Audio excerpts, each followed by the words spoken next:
Stay here amidst the Inspired by issues of the heart, the human condition, and occasionally characters from her favorite TV shows, Ciele is a songwriter and vocalist whose talent spans from electronic production to stripped-down acoustic vibes. Conveying genuine emotions through storytelling in her songs is her highest aim, with hopes of reaching her audience on a deeper level. You had me at Stay Here Amidst the Vibrant Memories of Our Youth. Ceile, your song, Daydream, has over 4.8 million streams, and there's a reason. The lyrics invite you to go back to your youth, to the comfort that you had or wished you had had. Please share the story behind your song, Daydream. Thanks first off for having me on here to talk about this. I wrote this song probably 10 years ago, so I was around 22 at the time, and I think it was during kind of that transition between your youth or childhood and becoming an adult, and I was trying to, I guess, come to terms with that in a way. Like, I just really felt so much like a child, but then also was experiencing, adult life and things that were happening, but still really wanting to stay connected with that, or kind of that yearning feeling for your childhood, like the innocence that it has, and the way that you don't really realize in the moment that the lack of responsibility ultimately as a child, like there's a freedom in being a child, or there should be. And so there was kind of this, I guess it was playing with the feeling of nostalgia. Like, I wanted the song to feel like nostalgia, like that you just kind of were like transported back to that feeling of being carefree and being a child. But I think there's also a little bit of melancholy in it, because I had a great childhood, but then I also had a difficult childhood, and so it's kind of the complicated feelings of who we are in our youth and the things that we went through, and but then still yearning for it at the same time. But then there's also a freedom in growing up. So I think I was just trying to communicate as best I could those feelings.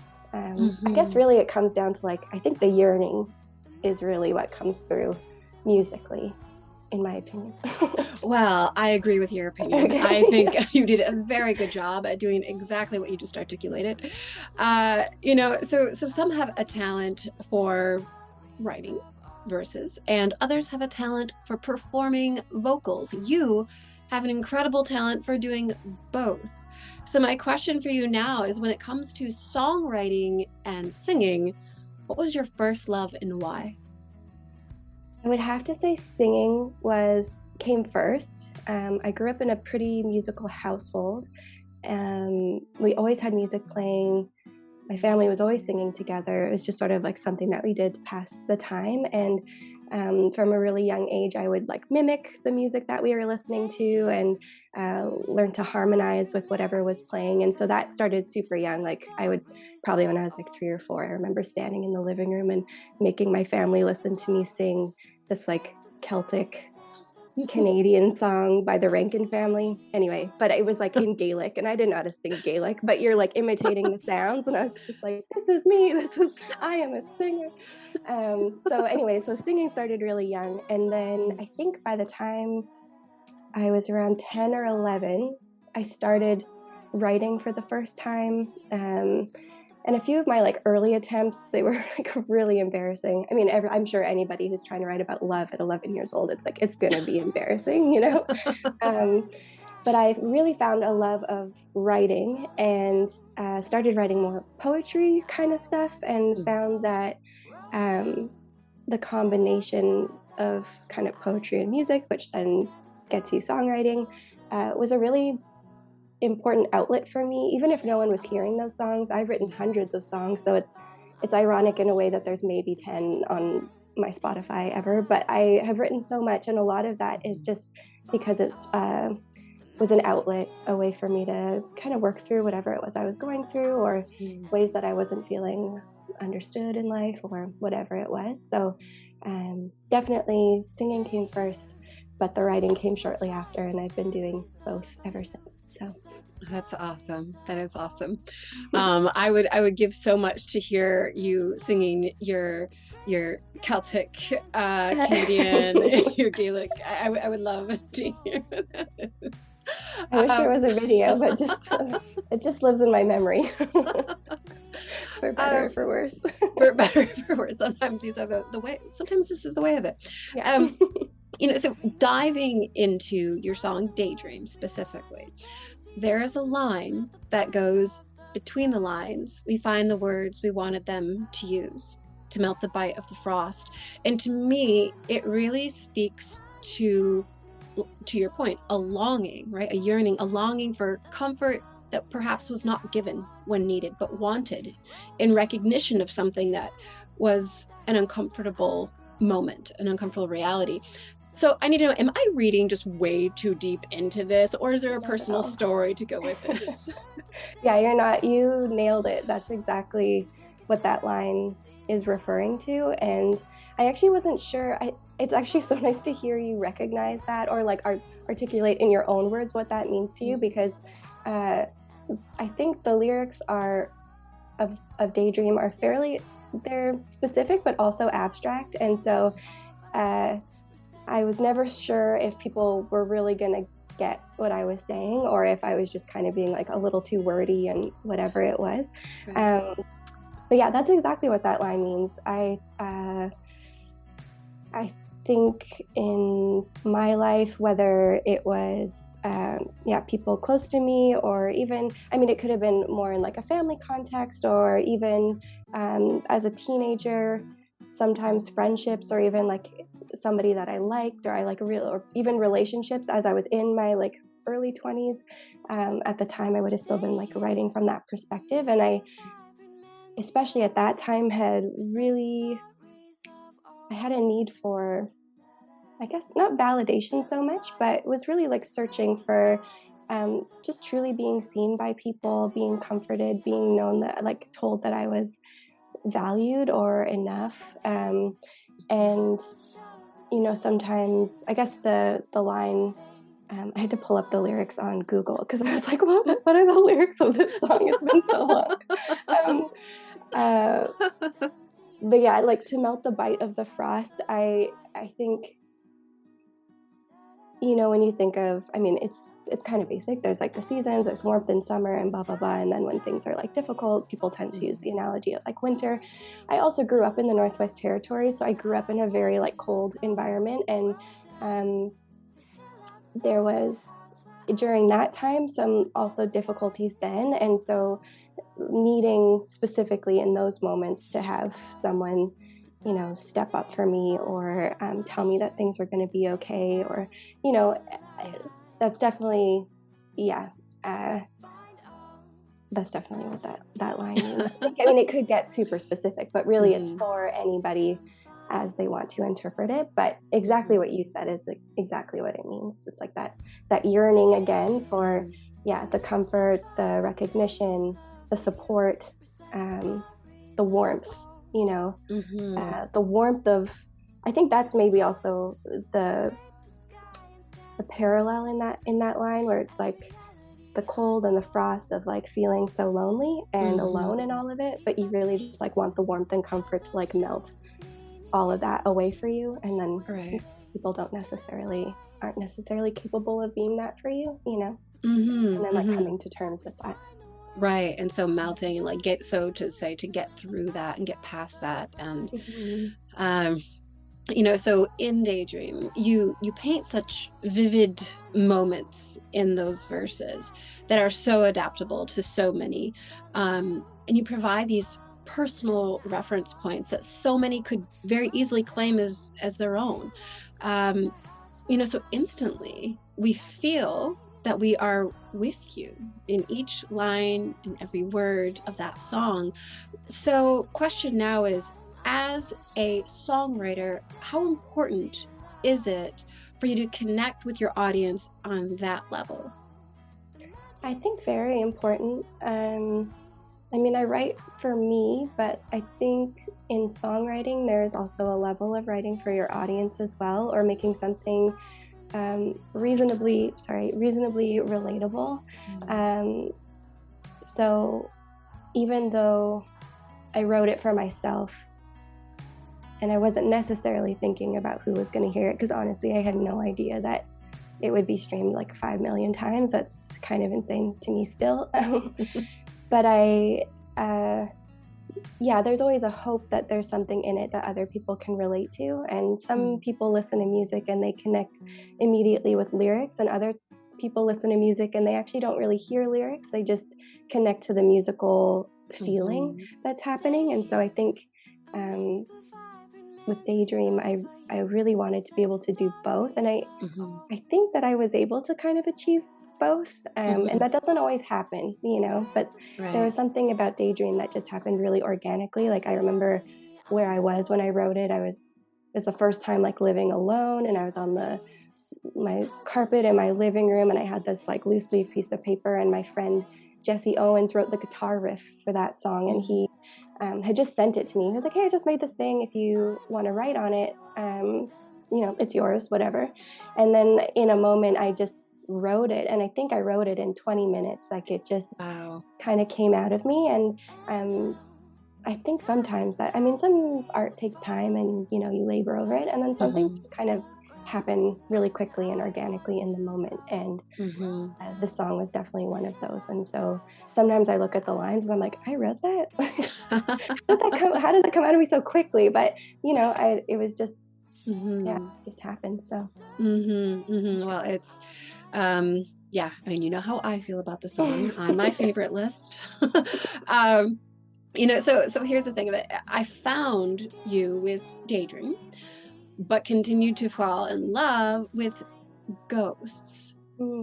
So I would love for you to please share the story that's behind this song, and specifically, I really need to hear what's behind the lyrics. I've been dancing alone all this time. Give it up. Because that...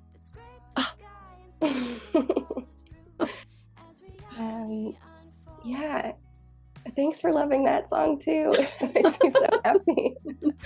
I think it's such a weird thing as a singer, is like, at least for me personally, I don't necessarily hear people telling me that they're listening to my music very often. Like I think people are listening to your music a lot more than you necessarily hear about it, or people tell you that they like something. And so it's just really nice that you actually listened to it and you really took in the lyrics. It really means a lot to me. So thank you for that.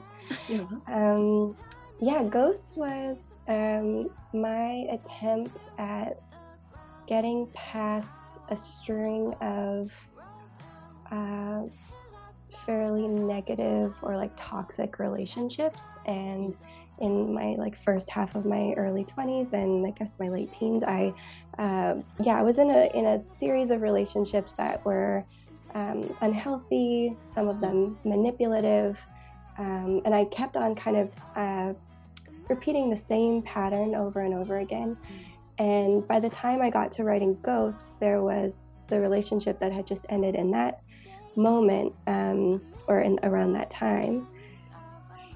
I really loved the person, but we just couldn't make it work. We just weren't right together, but it didn't stop us from still loving each other. And so I think the difference in that relationship was that all the other ones, it's so much easier to hate somebody when they're awful to you, but when you actually still really care about somebody and have to choose to let it go, that's just like really painful. And so I was like desperate to just like, I need to let this go. I can't let these like lingering people and their energies and stuff just like stay with me, like to move forward if I'm gonna find something that's gonna work for me, Yeah. It was almost my like plea with the universe that like, okay, I'm making this song, I'm writing this is me letting go, this is me moving on and forward. And so that's kind of where like Give Up the Ghost comes from. Like just give them up. They're just figments that were, but they're not currently with you in real time, Right. They happened, but those relationships have died now and you can move on, Right. So And I really wrote that song for me. Like that one was like really for me. I was like desperate. I just was so desperate to like, be able to move forward. And that line though, I've been dancing alone all this time, give it up. I think I was trying to get at, I had been in all these relationships and also came to realize that I was just alone in it all. Like I didn't ever feel like, or that my like efforts were like kind of futile. Like I was trying to save people or thought they would save me or like all these things. And in a relationship, it's supposed to be a partnership. You're supposed to be, working through things together and, healthy dynamics and blah, blah, blah. But, but at the time, I think as all of those, it kind of like came crashing on me that all of that was just not wasted time. I learned a lot from it, but I just realized that like, oh, I was actually just so alone in those relationships. I wasn't supported. I wasn't, there wasn't like a equal partnership and all that kind of stuff. And so I think it was just kind of like, I've been dancing alone all this time. There was no one else with me. It wasn't a partner dance. It was just a solo dance. And, with rose-colored glasses, we're always, oh, that person was so great, or that relationship could have been so amazing, or blah, blah, blah. But then it's just kind of like, no, just like let it go. Give it up.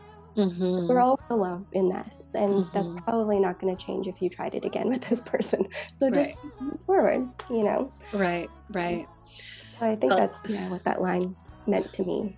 It's such an incredibly, again, it's just like the simplest of words, the specific arrangement and the music to support it just makes such a huge impact. And, so here's the thing, that the fact of it is you are not a 1 or 2 or 3 or 5 hit wonder. You are a phenomenal artist with such an incredible talent on so many levels. So my question is, what is in the works for you right now? What's next? What's going on? Thank you, first off. I hope I'm not a one-hit wonder. Of course you're not, for heaven's sakes. I'm in an interesting space right now because when the pandemic hit, I had to really pivot what I was doing. The music industry took a really big hit, and I know that affected a lot of people with, shows and just generally like what we were able to do with music during that time. And I'm also a visual artist, and that's like a huge part of what I do. And there was weirdly a ton of opportunities with murals and public art during the pandemic. And so I ended up taking a huge pivot. And really the last 2 years was focusing mostly on my art stuff. And I did a little bit of music here and there, like collaborated with other people, wrote a song for RuneScape, like the video game RuneScape, which was kind of random but really fun. Nice. And anyway, but now that things are starting to like come back to life, ultimately, I definitely am focusing on making more music. And I hate being like, I'm making an album or blah, blah, blah. And then just like nobody ever sees it for like a billion years. But I definitely have been looking at my like existing catalog and thinking like I've put out one EP and a number of singles, but not an album or not even like a new EP in a long time. And I think I had a little bit of like a breakup with music, and then I've like finally come back to a point where I'm like, okay, I think I found my joy again in it. And I am ready to start. I'm working on some stuff right now to kind of, hopefully be able to put that out by the end of the year or early next year, and just kind of share my voice again, because I think sometimes it can be difficult as a creative person when you're commodifying or like monetizing your art, which is also a form of self-expression, and the industry can be very difficult. And so I definitely got a bit burnt out by that. And so I took a bit of a pause, and the pandemic sort of like assisted in that pause, even though actually for the pandemic, I was like in LA and doing writing sessions and like trying that scene out. And so it was like a very weird whiplash thing where I was like, I'm doing the like thing or like trying to do the thing seeing what this feels like, and then all of a sudden just being like, no, you just got to stop all like 100%. And so now I'm just trying to like, find my footing again. But I'm feeling encouraged and definitely have some things working. Awesome. In the works. Awesome. Well, that is good to hear, because we need you. We need your voice. And for so many reasons. So let's talk about the industry for a moment, right? So the music industry, it's not an easy one, and seldom in life anything that's worth fighting for is. So all that said, for those in the fight to be heard, to be seen, what advice would you offer? What advice do you have?